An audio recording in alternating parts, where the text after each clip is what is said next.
उज्जैन महाकाल क्यों जाना चाहिए? क्योंकि वहां जाना सिर्फ एक यात्रा नहीं, आत्मा का अनुभव है।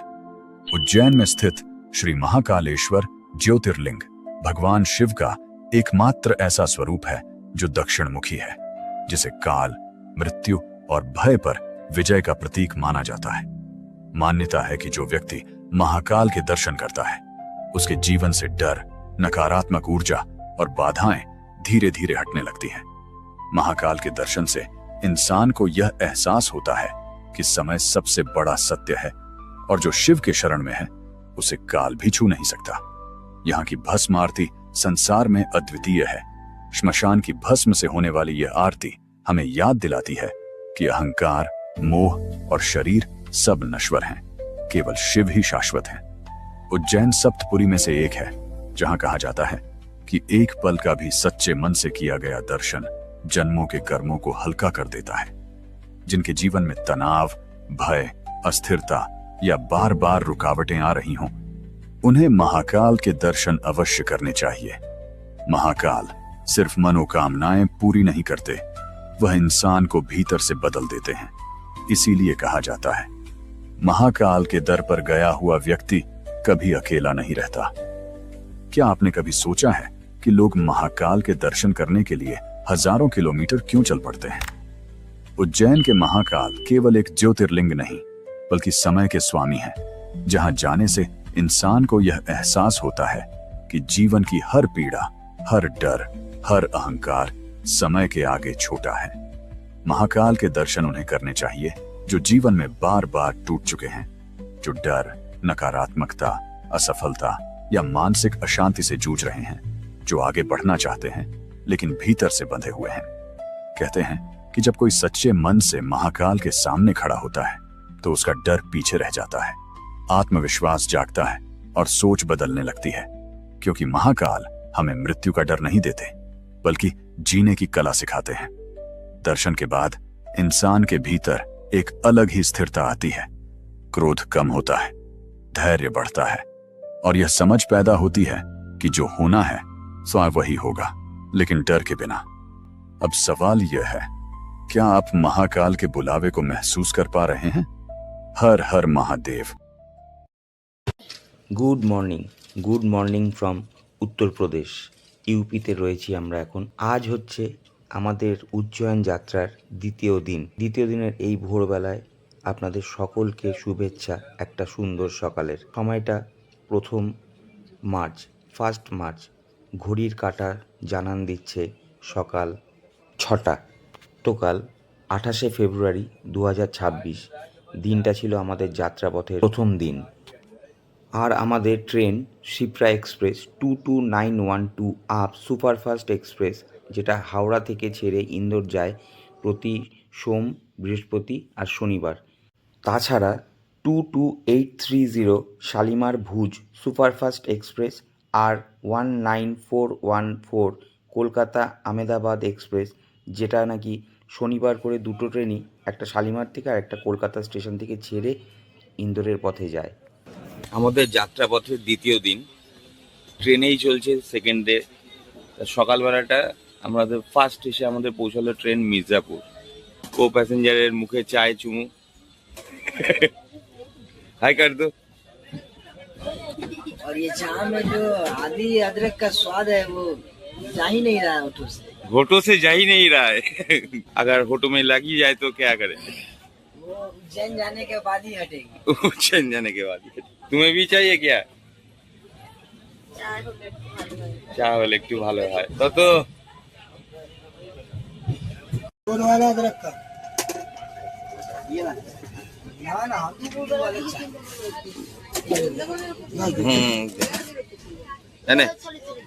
उज्जैन पहले तो आप ऐसे जा ही नहीं सकते जब तक महाकाल का बुलावा नहीं है। आप उज्जैन नहीं जा सकते। उज्जैन सिर्फ एक घूमने की जगह नहीं है, एक मंदिर नहीं है कि हाँ आप जा रहे हो। आपका वक्त बदलना है। काल, महाकाल, काल मीन्स समय, आपका समय परिवर्तन होना है, तब आपने वहां जाना है। मैं गारंटेड कह सकती हूँ कि महाकाल जाने के बाद आपको 45 डेज के अंदर अंदर आपकी लाइफ के अंदर इतना जबरदस्त चेंज आएगा कि कुछ ना कुछ आपको लगेगा कि अरे ये तो मैंने सोचा ही नहीं था, ऐसा हो गया। मतलब एकदम परिवर्तन जिसको हम कहते हैं ना, वो आता।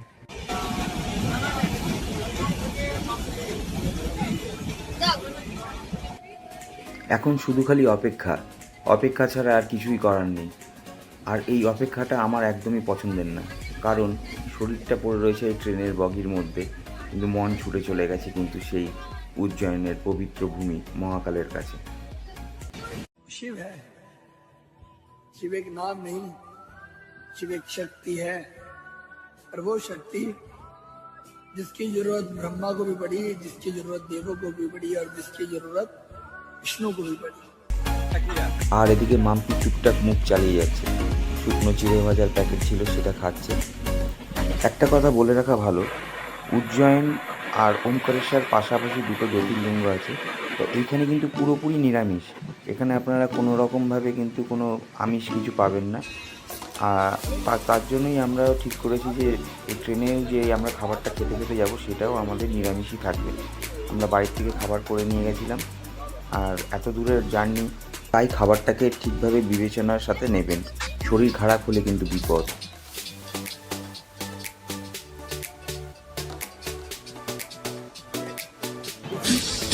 হাওড়া থেকে আমাদের শিপ্রা এক্সপ্রেস এখন 1000 কিলোমিটার কমপ্লিট করলো উজ্জয়নের পথে। कहते हैं उज्जैन वो धरती है जहां देवता भी आने से पहले अनुमति लेते हैं कि यहाँ महाकाल स्वयं विराजते हैं। मैं के भी स्वामी हजारों साल पहले यहीं उज्जैन में राज्य करते थे राजा विक्रमादित्य। ज्ञान, शक्ति और न्याय के प्रतीक। उनके राज में कोई अपराध नहीं था, क्योंकि लोग कहते थे विक्रम सोता नहीं, वो सब देखता है। एक बार एक साधक ने महाकाल के दरबार में तप किया, पर ध्यान भंग हो गया। महाकाल ने कहा, तेरा मन विक्रम के वैभव में खो गया, जा उसे सिखा दे कि समय से बड़ा कोई नहीं। अगले ही दिन विक्रमादित्य को सपना आया। महाकाल ने कहा, राजा अब तुझे मेरे नगर का रक्षक बनना होगा, तेरे बाद कोई सिंहासन नहीं संभालेगा जब तक उज्जैन में भैरव की डमरू गूंजती रहे। कहते हैं उसी रात विक्रमादित्य महाकाल के मंदिर गए और सुबह उनका कोई पता नहीं चला। बस सिंहासन पर हल्की राख की परत थी और मंदिर में गूंज रही थी वही आवाज, काल के राज्य में कोई अमर नहीं। आज भी महाशिवरात्रि की रात जब डमरू बजता है तो कहते हैं महाकाल के साथ विक्रम भी लौटते हैं अपने नगर की पहरेदारी करने। उज्जैन में राज बदलते हैं पर राजा वहीं रहता है, विक्रम और काल दोनों।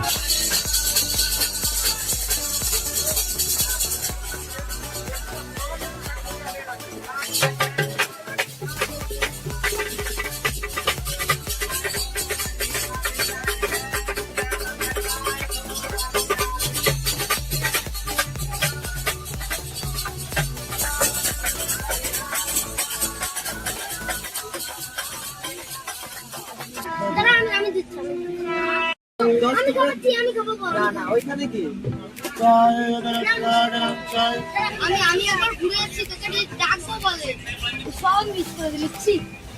ভাবলাম ভাবছি গান মান ভজন মদন সব শুনলাম, মিস মিস মিস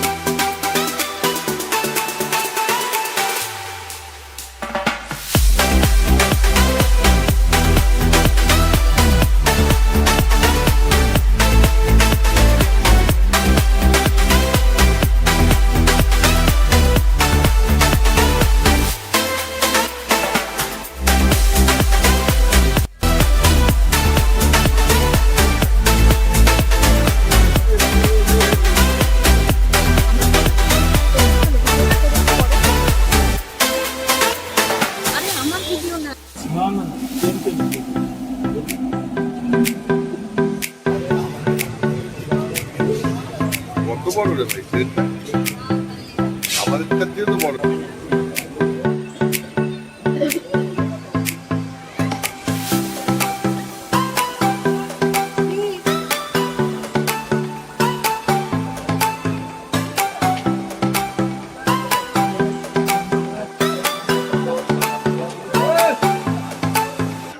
আমাদের ট্রেন যাওয়ার পথে থেমে গেল হঠাৎ, কারণ হচ্ছে চেন পুল হয়েছে। চেন পুল হয়েছে কেন জানি না, কো পাইলট যে সে এসে চেক করছে, কিছু না কিছু একটা হয়েছে, ওদিকে সমস্ত লোক নেমে গেছে। আমরাও নেমে দেখছি কিন্তু কিছুই তো বুঝতে পারছি না। পাশের ট্রেনটা সিগন্যালের জন্য দাঁড়িয়ে আছে, কিন্তু এটা চেন পুলের জন্য দাঁড়িয়েছে। সাডেন ব্রেক মারলো। কোথায় যাচ্ছিস? ওমকি নাগরি। ট্রেনে যেতে যেতে সকালবেলা সানরাইজও দেখলাম, এখন এদিকে সানসেট হচ্ছে, তার ঠিক অপোজিট সাইডে মুন রাইজ হচ্ছে। ট্রেনটা কিন্তু এখানে অনেকক্ষণ যাবতই দাঁড়ানো। ভাবলাম যে লোকোমোটিভটার সামনে গিয়ে একটা ফটো তুলি, আর যেটা না হওয়ার সেটাই সঙ্গে সঙ্গে ঘটে গেল। তৎক্ষণাৎই ট্রেন দিল ছেড়ে, আর আমরা উঠে পড়লাম এই তার পরের বগি জেনারেল কম্পার্টমেন্টে। আর দেখুন জেনারেল কম্পার্টমেন্টের অবস্থাটা দেখুন, কি পরিমাণে লোক, মানে ব্যাগ একদিকে, মানুষ দাঁড়িয়ে রয়েছে, অতটা রাস্তা, নিচে যে যার মতন বসে আছে, উপরের বাংকারে বসে আছে, মানে একটা যাচ্ছাতাই অবস্থা। কতটা অসুবিধা এখানে আমি মানে ইঞ্জিনটার ছবি তুলতে গিয়ে এটা একদম দেখলাম। আর এই ট্রেন যাত্রায় একটা ছোট্ট অভিজ্ঞতা আপনাদেরকে শেয়ার করি। আমাদের কম্পার্টমেন্ট ছিল হচ্ছে S1। S1 হচ্ছে এই ইঞ্জিনের পরে দুটো জেনারেল কম্পার্টমেন্ট, তারপরেই হচ্ছে S1, S2, S3, S4 এরমভাবে যায়। তা আমাদের কম্পার্টমেন্টটা ছিল হচ্ছে S1। তা S1 হচ্ছে এই জেনারেল কম্পার্টমেন্টের পরেই পড়ে। আর বিশ্বাস করবেন না, মানে রাতের বেলা বলুন কি আর দিনের বেলায়, যে যেখান থেকে পেরেছে এসে আমাদের সিটের উপরে বসে আছে, যা না ইচ্ছা তাই, বললেও শুনছে না। কোথায় চলে এসেছিস? এখন মহাকালেশ্বরের একটুখানি আগেই এসেছি, আর রাত 10টার ভিতরেই পৌঁছে যাবো আমরা ওখানে। তাই এখানে একটুখানি এসেছি ঘুরতে। এসিতে চলে এসেছি।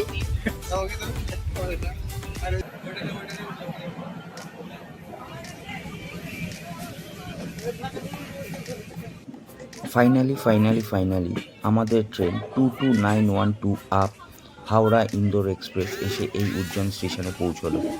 এখন বাজে রাত 10:17। আর আমাদের এই শিপ্রা এক্সপ্রেস হাওড়া থেকে উজ্জয়ন আসার পথ 1600 কিলোমিটারের একটু বেশি পথ অতিক্রম করে প্রায় 30 ঘন্টা সময় লাগালো। হাওড়া থেকে উজ্জয়ন 1665 কিলোমিটার অতিক্রম করে আমরা সবাই এসে পৌঁছালাম উজ্জয়ন স্টেশনে। জয় শ্রী মহাকাল।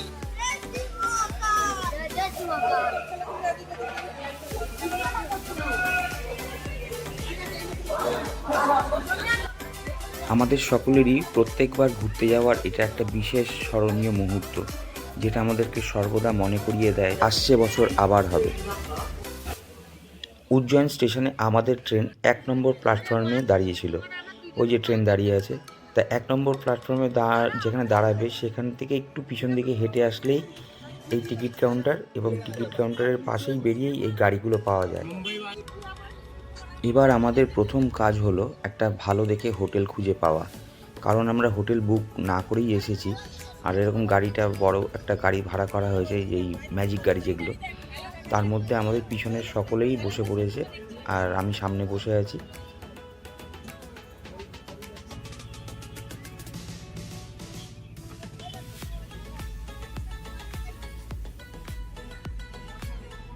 পাশ দিয়েই রেলপথ দেখা যাচ্ছে, যেই রেলপথ আমাদেরকে উজ্জয়ন প্ল্যাটফর্ম থেকে আমাদের ইন্দোর অবধি নিয়ে যাবে। আমাদের আসার দিনের প্ল্যান যেটা আছে সেটা কিন্তু ইন্দোর স্টেশন থেকেই আমরা ফিরবো। তা তখন আমরা হয়তো আবার ফেরার সময় এই রাস্তাগুলোকে আবার ট্রেন থেকে দেখতে পাবো। উজ্জয়ন মহাকালের যে করিডোরটা রয়েছে, যেটা রাতের বেলা এরকম সুসজ্জিত আলোকসজ্জায় সেজে ওঠে, তা সেটা আমরা যাওয়ার পথেই এরকম দেখতে পেলাম। গাড়ির থেকে দেখে একটা মানে অন্যরকমই অনুভূতি কাজ করছিল মনের মধ্যে, যে কোন জায়গায় চলে আসলাম, এত সুন্দর একটা জায়গা। আর সত্যি কথা বলতে, এই যেই রাস্তার উপর দিয়ে যাচ্ছি বা পুরো এই জায়গাটা এত সুন্দরভাবে পরিষ্কার পরিচ্ছন্ন রাস্তাঘাটগুলো, যে আপনার কোথাও একটা নোংরা কিছু ফেলতে কিন্তু বিবেকে বাঁধবে। দেখুন রাস্তাগুলো কী সুন্দর, আর এত সুন্দরভাবেই সাজানো। আমরা যে রাত এখন বাজে হচ্ছে প্রায় 10:30, দেখে কিন্তু মনেই হচ্ছে না কতটা সুন্দরভাবে আলো দিয়ে সাজানো রাস্তাগুলো। এই রাস্তাটা সোজাই সামনে একটা সিংহের স্ট্যাচু দেওয়া মোড় আছে, যেটা এখানকার একটা মেন মোড়ের মধ্যে পড়ে। তো এর সামনেই আমাদেরকে গাড়ি থেকে নামিয়ে দেবে। আর ওই দূরে উজ্জয়ন মন্দিরের দর্শন পাওয়া যাচ্ছে চূড়ার। তা এইখানে এইটুকু আসতে মাত্র 4 কিলোমিটার থেকে 3 কিলোমিটারের মতন রাস্তা নিল আমাদের কাছ থেকে 300 টাকা। দেখা হচ্ছে পরের ভিডিওতে। ততক্ষণের জন্য আপনারা ভালো থাকবেন, সুস্থ থাকবেন ও সাবধানে থাকবেন।